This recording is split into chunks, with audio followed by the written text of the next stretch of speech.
I think it was particularly helpful to sit my sons down individually and give them the time and attention they needed to be able to feel like they were being respected as a young adult, and also to feel like their needs were being listened to first off and met, because when you have combined families, it often, these kids feel like they aren't being cared for individually. It's just, oh, all the kids have to do this or do that, and I think that built a lot of respect for my kids and my stepson to treat them individually and have respect for each of them and respect back.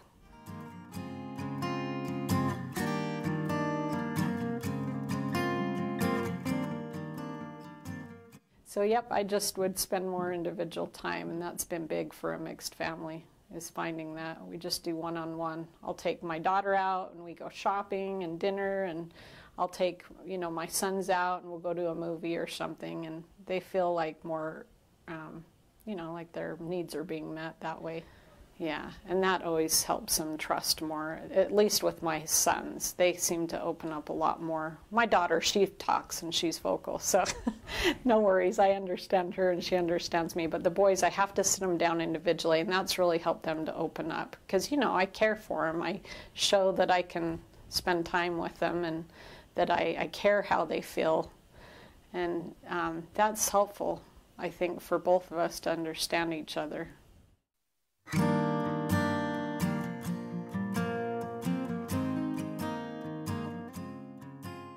For example, I have a son that is not supposed to be hanging out with this certain group of friends. So I had some mistrust in him for a while because they were getting into trouble.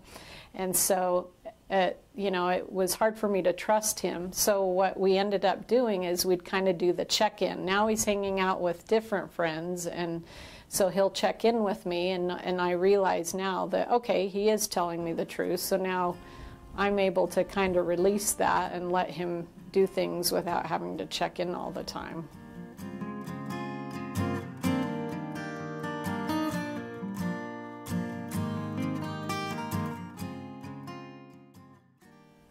I have a son that's now in college, and when he was in high school, there were some things that he didn't agree with us on that just drove me nuts, because I want him to be going down this road, and he wanted to be going down that road with his buddies doing things. And so we'd compromise. Okay, well, if you are going to go do this, then I want you to also do this, and we'd just kind of compromise on things so that we were both happy.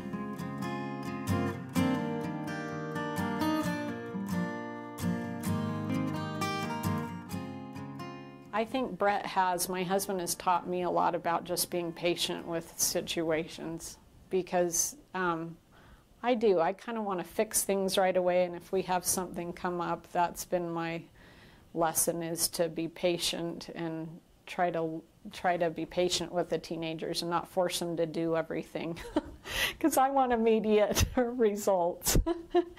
Chores, it doesn't matter. I want immediate results, and that's been my life lesson, is to learn to be patient with them, and the kids be patient back, and trust. It's hard for parents to let go when they know there's a lot of pressures out in the world right now, and a lot of things that can be roadblocks and stumbling blocks, and you see those coming for your teens, and you can't always be the one to rescue them. Sometimes there's natural consequences, and that's hard for me. That was hard for me. I have to let the teenager learn from their mistakes, and then we're there to love them and pick them up and dust them off when they've made a mistake.